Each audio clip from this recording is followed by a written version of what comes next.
إن الحمد لله نحمده ونصلي على رسوله الكريم أما بعد أعوذ بالله السميع العليم من الشيطان الرجيم من همزه ونفخه ونفسه بسم الله الرحمن الرحيم كل من عليها فان۔ اب یہاں سے کہا کہ ساری یہ چیزیں جو ہے نا، یہ سورج، یہ چاند، یہ ستارے، یہ پھل، یہ پودے، یہ سمندر، دریا اور ان کے اندر چلنے والی کشتیاں، سب کچھ ایک دن آنے والا ہے کہ جو کچھ بھی ہے نا، کل من، جو کچھ، من جو بھی علیہ اس پر ہے، کلو سارے کا سارا، من جو بھی ہے علیہ اس زمین پر، فان وہ سب فنا ہونے والا ہے، سب مٹ جانے والا ہے، کوئی چیز ہمیشہ رہنے والی نہیں ہے۔ وَيَبْقَى اور باقی رہنے والا ہے، وجہ ربک آپ کے رب کا چہرہ، ذوالجلال جو جلال والا اور اکرام عزت والا ہے۔ ایک رکوع ہمارا پچھلی آیت تک ختم ہو گیا ہے، ایک دو آیتیں اوپر پڑھ لی ہیں، تو یہاں اگلے رکوع سے اللہ تعالیٰ کہہ رہے ہیں کہ سب کچھ ختم ہو جائے گا، اور پھر کیا ہوگا وہ کل کے سبق میں ہم پڑھیں گے۔ اللہ تعالیٰ سے دعا کرتے ہیں کہ اللہ رب العالمین ہم جو روزانہ اللہ کی ہزاروں نہیں بلکہ لا تعداد نعمتیں ہم استعمال کرتے ہیں، لا تعداد نعمتیں ابھی آپ دیکھ رہے ہیں، سن رہے ہیں، یہ دیکھنے اور سننے کی قوت کس نے دی ہے؟ میں بول رہا ہوں، بولنے کی قوت کس نے دی ہے؟ سمجھنے کی صلاحیت کس نے دی؟ ہاتھوں کو حرکت کی قوت، پیروں کے اندر چلنے کی طاقت، اور ہم روزانہ کتنی نعمتیں کھاتے ہیں، وہ اندر پورا سسٹم اور نظام بنا ہوا ہے، وہ چیز ہضم بھی ہو جاتی ہے اور ہمارے جسم کو وہ تقویت بھی دیتی ہے، اور گننا چاہیں نعمتیں تو گن نہیں سکتے۔ تو ہم اللہ سے دعا کریں کہ اللہ تعالی ہمیں وہ نعمتیں کھانے کے بعد اپنی شکر گزاری کرنے کی اللہ ہمیں توفیق عطا فرما دیں، اور ہمیں قرآن کو پڑھنے، سمجھنے اور اس کے مطابق زندگی بسر کرنے کی توفیق دیں۔ والسلام علیکم ورحمۃ اللہ وبرکاتہ۔ بسم اللہ الرحمن الرحیم۔ السلام علیکم۔ مختصر ترجمہ قرآن کورس میں آج انشاءاللہ ہم سورہ رحمان کا دوسرا رکوع پڑھیں گے۔ پچھلے سبق میں ہم نے پہلا رکوع اس کا پڑھ لیا تھا، آج اس کا دوسرا رکوع ہے، اور کل میں نے یہ بتایا تھا کہ اس سورت کے 3 رکوع ہیں، اور پہلے رکوع میں اللہ رب العالمین نے اپنی نعمتیں گنوائی ہیں، اور دوسرے رکوع کے شروع سے اللہ نے فرمایا ہے کہ یہ ساری نعمتیں، سورج، چاند، ستارے اور زمین پر جتنے بھی درخت ہیں، پہاڑ، یہ سب کل من علیہ فان، یہ فنا ہو جائیں گے۔ اس کے بعد اگلے رکوع میں اللہ تعالیٰ نے قیامت کا نقشہ اور منظر پیش کیا ہے کہ کیا ہوگا اور مجرموں کے ساتھ کیا ہوگا، اور اس کے بعد جو تیسرا رکوع ہے اس میں اللہ رب العالمین نے فرما بردار بندے نیک، ان کے لیے جنت میں کیا کیا نعمتیں ہوں گی، کیا رونقیں اور بہاریں ہوں گی، وہ اللہ تعالیٰ نے بیان کیا ہے۔ تو آج کا سبق شروع کرتے ہیں۔ اعوذ باللہ من الشیطان الرجیم۔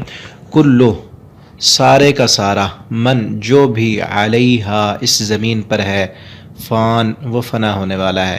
یہ سب کچھ زمین پر جتنی بھی رونقیں اور بہاریں، یہ ساری ایک دن مٹ جائیں گی۔ انسانوں تم اللہ کا شکر گزار بن جاؤ، اور یہ اپنے ذہن میں عقیدہ بنا لو کہ یہ ساری چیزیں ختم ہونے کے لیے ہیں۔ یہ دنیا کی زندگی ہمیشہ کی زندگی نہیں ہے، بلکہ مرنے کے بعد جو زندگی ہوگی وہ ہمیشہ کی ہوگی۔ باقی کیا رہے گا؟ وَيَبْقَى اور باقی رہے گا، وجہ چہرہ، ربی کا آپ کے رب کا، ذوالجلال جو جلال والا ہے، والاکرام اور عزت والا ہے، جو بہت بڑی بزرگی اور شان والا، عزت والا، جس رب نے اس پوری کائنات کو بنایا ہے، باقی اسی نے رہنا ہے۔ تو اس آیت سے یہ بھی معلوم ہوا کہ ہمارے رب کا چہرہ بھی ہے۔ اللہ رب العالمین کا چہرہ وہ کیسے ہے، یہ اللہ تعالیٰ نے ہمیں نہیں بتایا، اسی پر ہی ہمارا ایمان اور یقین ہونا چاہیے کہ ہمارے رب کا چہرہ ہے۔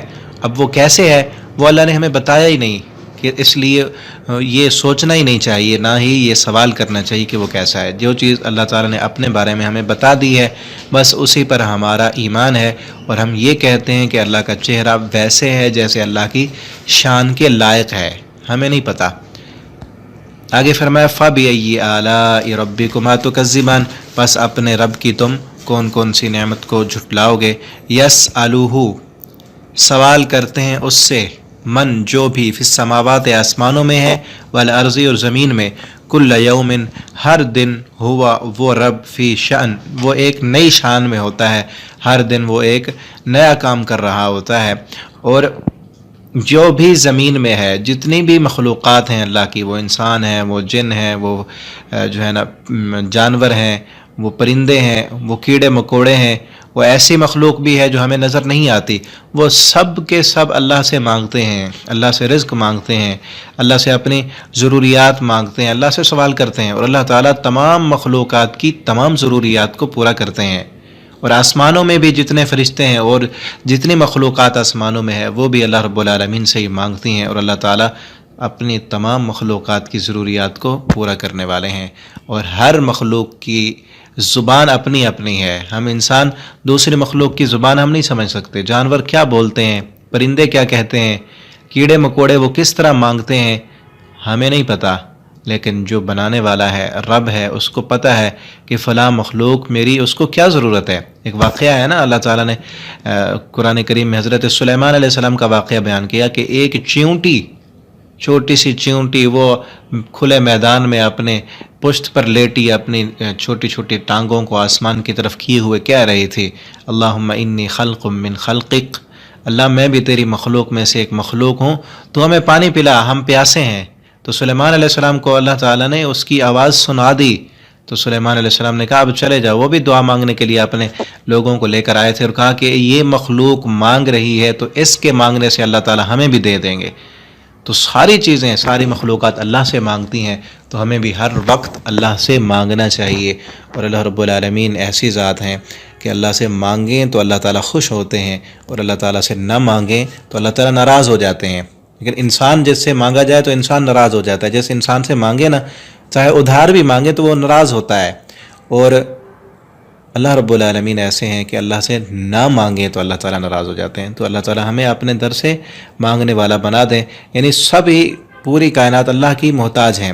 اور آگے فَبِأَيِّ آلَاءِ رَبِّكُمَا تُكَذِّبَانِ سَنَفْرُغُ لَكُمْ، ان قریب ہم فارغ ہو جائیں گے، لکم تمہارے لیے، ایھا الثقلان، اے مضبوط جماعتوں، اے جنوں اور انسانوں کے مضبوط گروہ، ہم ایک دن آپ سے نمٹنے کے لیے، حساب لینے کے لیے ہم فارغ ہو جائیں گے۔ اس کا مطلب یہ نہیں کہ ابھی اللہ تعالیٰ کو فراغت نہیں ہے، بلکہ یہ محاورتاً بولا گیا ہے جس کا مقصد وعید اور تحدید ہے کہ اب جو کر رہے ہو نا اب کرتے رہو، ایک وقت آنے والا ہے کہ ہم تم سے نمٹ لیں گے۔